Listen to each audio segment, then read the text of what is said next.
freezing up as I'm listening, and I don't know whether it's my system or what. But anyway, hopefully it won't happen while I talk. My name is Doug. I'm an alcoholic. I'll set my own timer as well, just to help me keep track. I'm very grateful to be here. I thank Dave for asking me. He told me it was I guess, a beginner's meeting, so I'm going to try to focus mainly a little bit of time on my drunkalogue for identification, and then what it was like in my first couple of years sobriety, and then we'll see what happens from there. But I was born and raised in Baltimore, Maryland, nice neighborhood. I grew up with some friends. We started out, it was all about sports, but by the time we were into our teens, it was all about drinking. And I keep reflecting from time to time on what was going on in my life at that time. And I realized one of my most important stories is about a date that I had when I was 15. And we were going to go see Goldfinger. This was in 1964, and Goldfinger was just coming out as a new James Bond movie. And that's what we wanted to see. And when my date, Carol, told her dad that's what we were doing, dating with a good friend of mine, and we went to the movie, and we had a great time.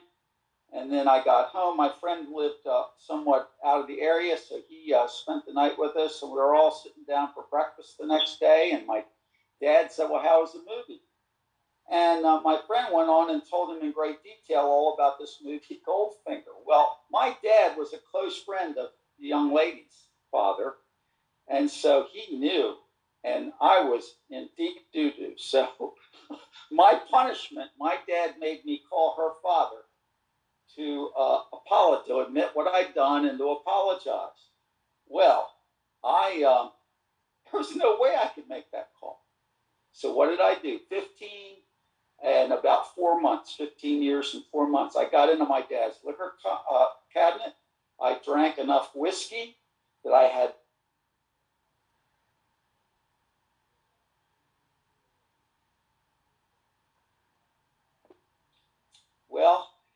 it went okay, I guess, but it ruined the relationship. There was never any further opportunity to get together with her.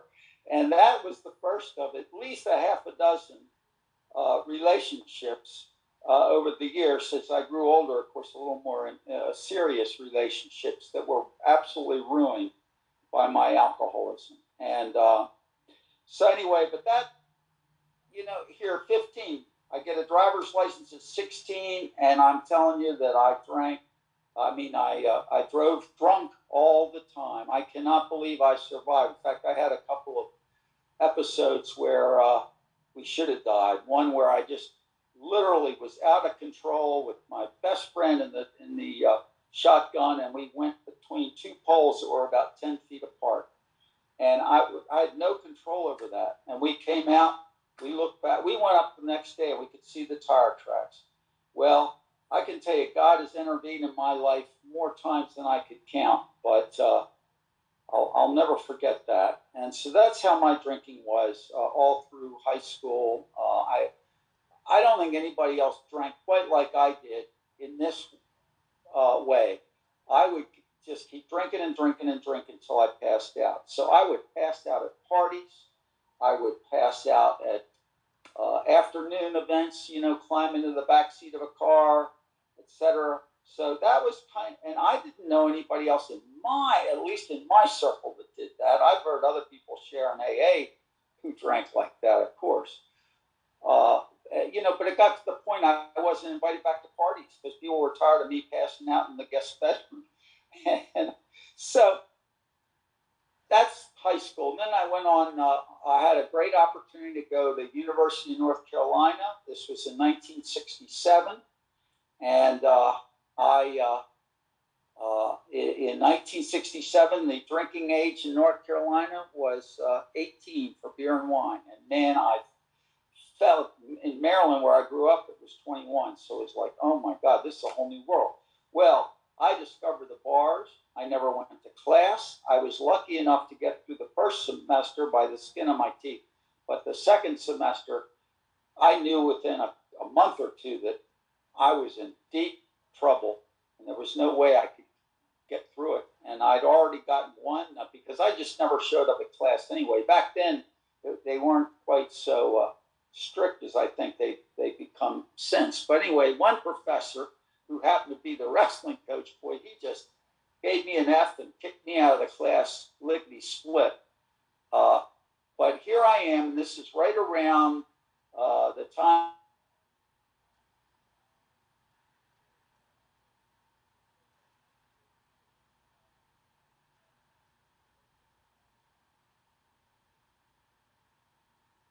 to California. You've gone silent. Uh-oh. You want to come use my system? All right, we'll try. Well, I'm you gonna could switch. cut the video down. You could cut your video. Oh, okay, let's try that. Thank you. All right, let's see if that works better.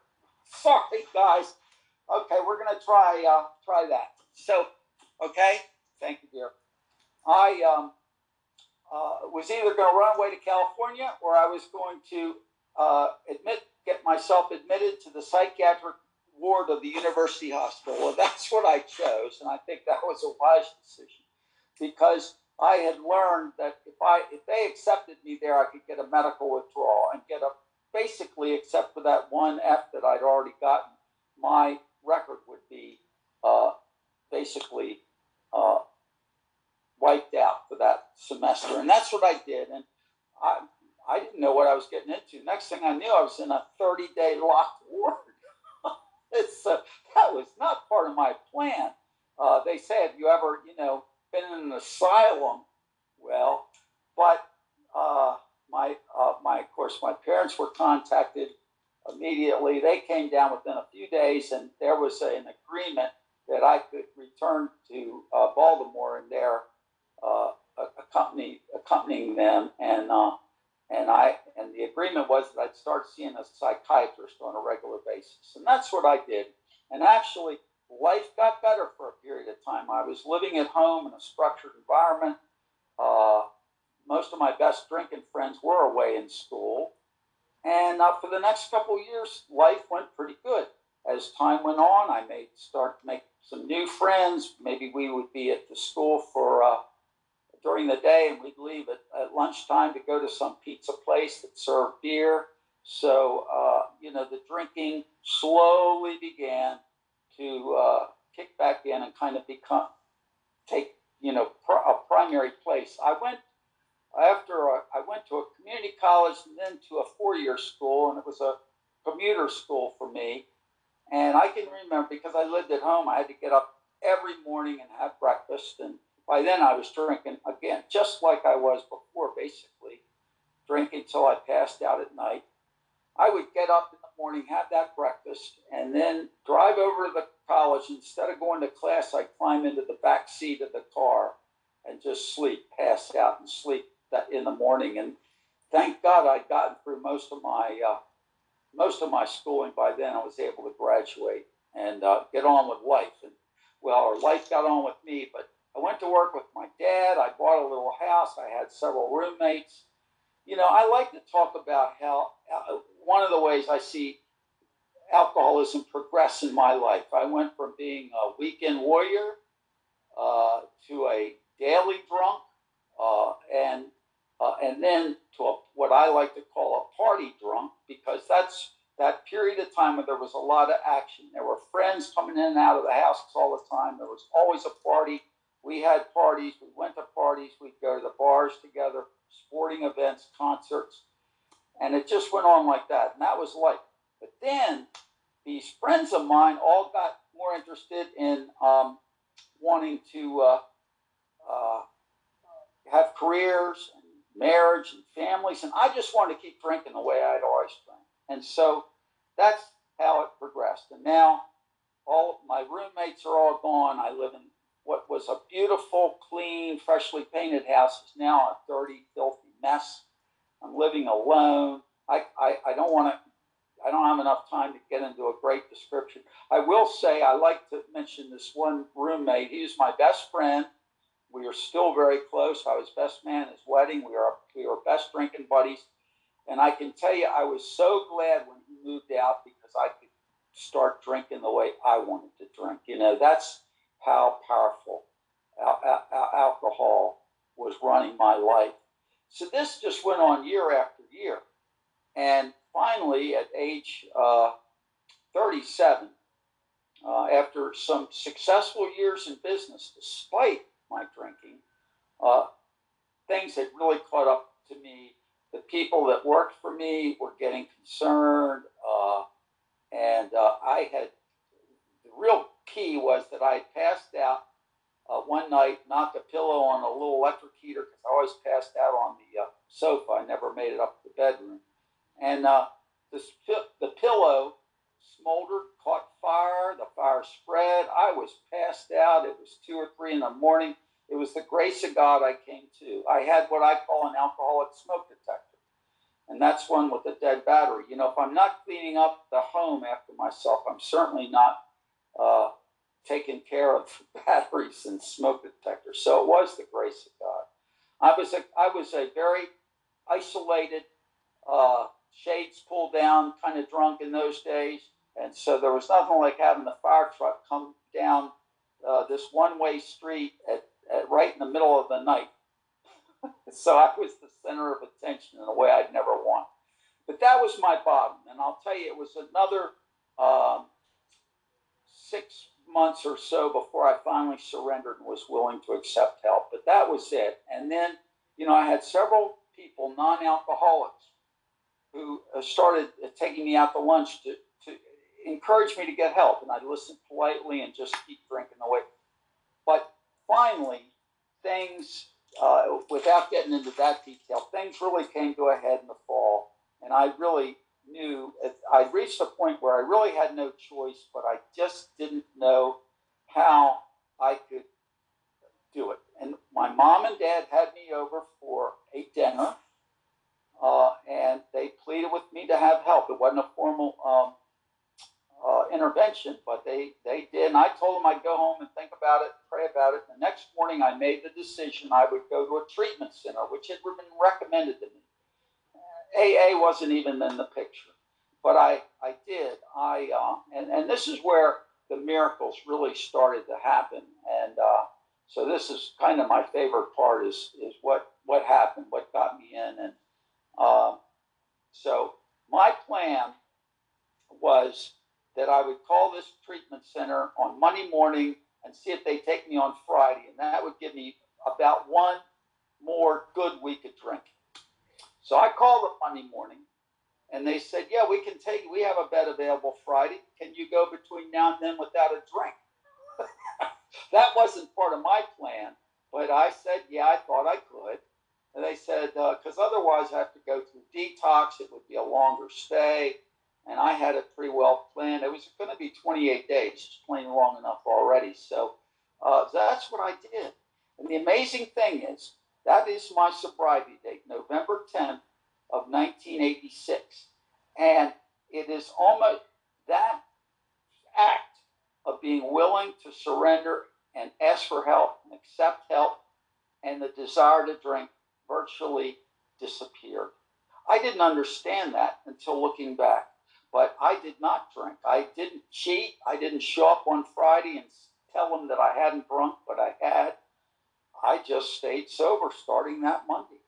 And what is interesting to me is how I went through those days with almost not even the thought of picking up a drink. In the meantime, I had a lot of work to do. I told all the people that worked for me that I would be going away. Originally, I was going to tell them I was going on a 28-day cruise, but I didn't think that would make would be a very good lie. And I'd never been on any kind of a cruise, so but that's what happened.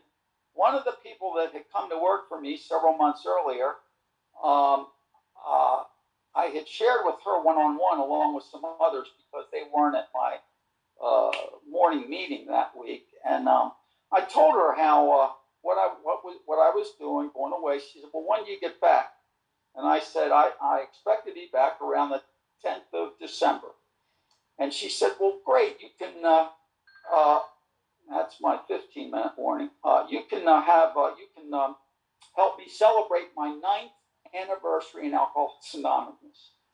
Well, that kind of brought me up short. And then she proceeded to tell me her story. And that's the woman who 4 years later would become my wife, Susan.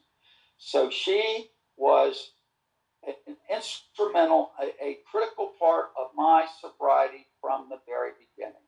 She was an enormous help to me. And then over those next several years, we just continued to grow closer and closer. But I just look back and, I just count my blessings, how grateful that I am for that. So I went off the rehab thing and I was going away for the cure. It was really a very good 28 days, but it's not Alcoholics Anonymous. So I got out of there, and of course they said, if you get to a meeting the same day you get out of here, your chances of staying sober are a lot better than if you postpone that. And that's what I did. Now, I let that Friday night, it was a Friday night, I went to a young people's meeting, but they had a past delegate from the Maryland General Service talk about the 12 traditions. Well, man, that was way over my head. The only thing I remember about that was the Washingtonians. I was fascinated. That's it. So the following week, I went to a noon meeting and met an old-timer named Carol, who was revered by everybody. He was just a sweet old man, but had a strong program and carried a very powerful message. It was great. I met him. I went back the next week and he had remembered my name. He greeted me by name. And I can tell you that was so powerful to me as a newcomer. And I've never forgotten that. And to the best of my ability, that's what I still try to do. When I meet a newcomer, I try to remember their name and greet them. Now, granted, most of us have our names on Zoom, so that saves a lot of time. But when I still go to face-to-face meetings, and I love to stick out it is the flimsy reed when we greet a newcomer and shake their hand, and hopefully it will become the powerful hand of God. But so that was the beginning. I know I'm going to be out of time in maybe 2-3 minutes, but it took me a couple months, but I got myself involved in a very powerful home group. It was a bunch of guys around my age, slightly older, who had 6, 8, 10, 12 years of sobriety. So these guys had gotten sober young. In fact, they originally were in a group called the Under 35 group. And then they went on, they started this meeting, and I loved this meeting. It had a beginner's meeting at 7 o'clock. And then the power meeting was at 8:30. And I got the opportunity to be a coffee maker soon after I joined. And this was back when we would make coffee in these huge, 50-gallon, I don't know how many gallons, but these huge coffee makers. So what it did for me as an introvert, I got to that meeting somewhere between 6 and 6:30 in the evening, made one smaller, like a Mr. Coffee pot for the beginners meeting, and then got the big pots going. And there were several of us doing all that.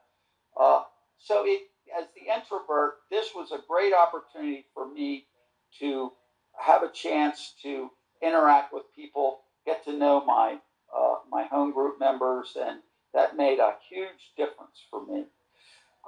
There were a couple little stories, and I'll end with these. One of the first things I heard in AA was the guy who said that he was either moving closer to a drink or further away from a drink.